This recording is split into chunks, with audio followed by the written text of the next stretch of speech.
Begitu saya melihat Qin Yichen masih hidup, lelaki tua yang diracuni itu menebak bahwa yang pertama mungkin memiliki harta pertahanan. Jika tidak, dapatkah jaringannya gagal? Namun, menurutnya, sarana yang bisa mengancam ranah itu lebih rendah. Pada saat yang sama, guci beracun tiba-tiba meledak.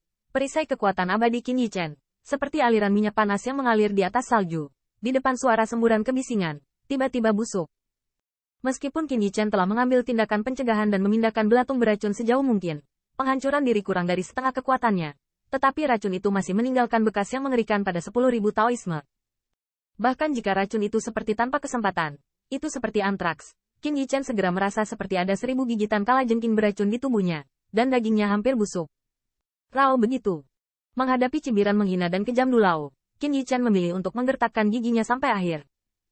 Sebelum dia menembak, dia tahu energi pedang biasa dari kotak pedang Qingyang, yang tidak bisa mengancam Dulao. Bahkan jika bukan keadaan yang telah jatuh tajam dan diburu, lelaki tua beracun itu dapat memaksa energi pedang untuk membunuh Qin Yichen. Namun, apa yang dilihat Qin Yichen sebagai kartu lubang adalah energi pedang terakhir. Untaian energi pedang itu diubah oleh kekuatan abadi. Ya, setelah beberapa saat, saya melihat cahaya dingin, merobek kabut racun. Cahaya dingin sangat melekat, seolah-olah mengandung kekuatan besar dunia. Itu terbunuh dari kabut racun. Kekuatannya tidak berkurang, dan langsung menuju ke orang tua beracun itu. Ini, tiba-tiba, wajah lelaki tua yang diracuni itu tiba-tiba berubah. Bahkan pada saat itu, dia merasakan ancaman kematian. Namun, sudah terlambat untuk menghindar. Lagi pula, dia hanya ingin mengambil nyawa Qin Yichen sebelum Lei Gongming menyusul. Energi pedang telah melewati alis. Noda darah menetes dari wajah tua dan kering, dan tetesan darah itu sepertinya baru permulaan. Saat menetes, lapisan darah di alis berangsur-angsur melebar, dan kemudian kabut darah keluar. Bang! Pada saat ini, petir menembus hati lelaki tua beracun itu, membuat vitalitas di matanya redup. Di mata cahaya bawah itu, hanya teror dan kebencian, dan keengganan yang mendalam tersisa. Mungkin lelaki tua beracun itu tidak pernah berpikir bahwa dia akan kalah dalam pertempuran tahap pertama dengan Perang Dunia Utara. Bahkan lebih tidak menyangka, jika kamu memblokir dirimu sendiri, kamu akan menjadi junior yang sebelumnya dianggap sebagai semut. Bahkan di saat-saat terakhir hidupnya, lelaki tua yang keracunan itu masih merasa bisa mencubit pemuda di depan dirinya dengan menggerakkan jari-jarinya. Namun, dia tidak pernah memiliki kesempatan lagi, ya. Setelah mengalahkan musuh, Lei Gongming tidak berani ragu, karena takut pembangkit tenaga beracun kultivasi ini. Setelah kematian akan ada cara seperti penghancuran diri. Jadi dia menyeret Qin Yichen langsung ke samping. Untungnya, tubuh lelaki tua beracun itu jatuh ke tanah, dan tidak ada gerakan. Lei Gongming santai dan menatap Qin Yichen dengan rumit. Pada akhirnya, Lei Gongming bahkan tidak memiliki kata-kata yang tidak masuk akal. Ujung jarinya memadatkan busur, dan mengklik luka bernanah Qin Yichen, mendesis. Qin Yichen menarik napas dan melihat bahwa Lei Gongming telah memotong daging busuk itu.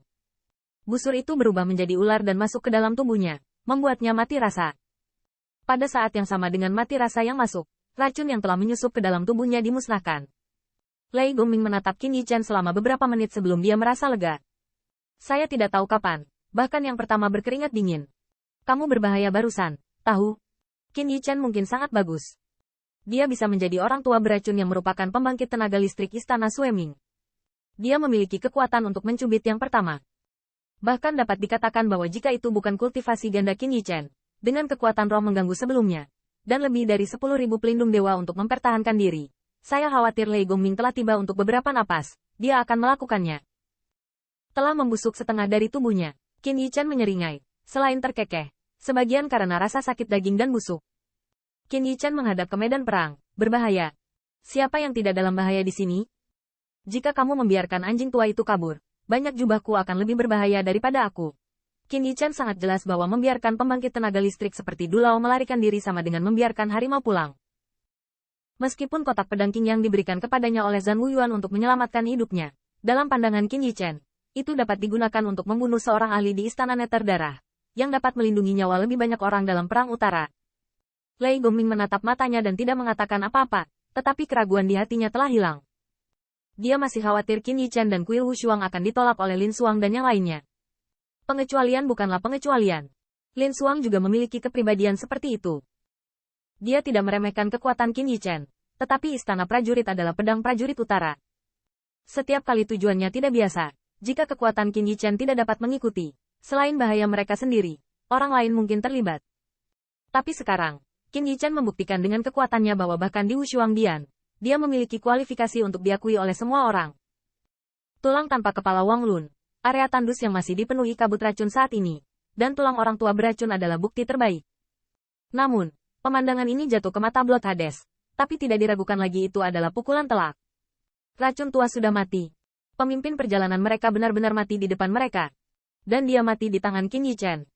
Semua orang melihat dengan jelas. Jika bukan karena energi pedang terakhir, bahkan Lei Gongming tidak akan bisa memotong dan membunuh orang tua beracun itu. Ini menyebabkan kengerian ketakutan di antara semua ekspresi di Blood Hades. Sampai sekarang, mereka menganggap pusat kekuatan dunia utara sebagai mangsa, dan mereka adalah pemburu yang memanen kehidupan dan menyebarkan ketakutan serta menikmati kegembiraan yang dibawa oleh pembantaian. Namun hari ini, mereka telah menjadi mangsa kuil Wushuang. Meski mereka masih seperti ini, suasana hati Hao Tian dan yang lainnya bisa dibayangkan. Raja abadi yang tidak biasa ini takut bahkan mangsanya tidak dapat dipanggil oleh orang lain. Itu murni menginjak rumput mati. Gao Ling dan yang lainnya melihat siluet Qin Yichen, bahkan lebih ketakutan. Sudah berapa lama berlalu? Saat itu, bocah itu hanya berani bersembunyi di belakang Zhan Jinrong dan yang lainnya, bermain dengan beberapa trik yang tidak terlihat. Bahkan perilaku Qin Yichen dengan 1000 Jin Ziyue dianggap oleh Gao Ling dan yang lainnya sebagai nasi lunak. Namun, semua ini tampaknya mulai menumbangkan sejak prasasti batu giok bersinar. Setelah hening sejenak di medan perang, Luli dan yang lainnya saling menatap, lalu tiba-tiba berbalik dan membunuh medan perang lagi. Pencuri gangster belum mati, pertempuran belum berakhir. 5 pembangkit tenaga listrik yang tersisa di istana Sueming terkejut. Tahukah Anda, jumlah kuil Wushuang sekarang berlipat ganda. Meskipun kerugian Lei Gongming sangat parah, bahkan dalam kondisinya saat ini, tidak ada yang bisa menandinginya sendirian. Ketika Lei Gongming menoleh ke belakang, petir lampu pompa muncul kembali, dan saingannya sudah mati. Saat ini, dia adalah pembangkit tenaga paling kuat di medan perang. Saya melihat Lei Gongming bergerak, dan ada suara gemuruh bercampur dengan suara gemuruh, yang terdengar di seluruh kota Hongcheng Utara. Tetapi bagi klan partai, itu seperti lonceng kematian.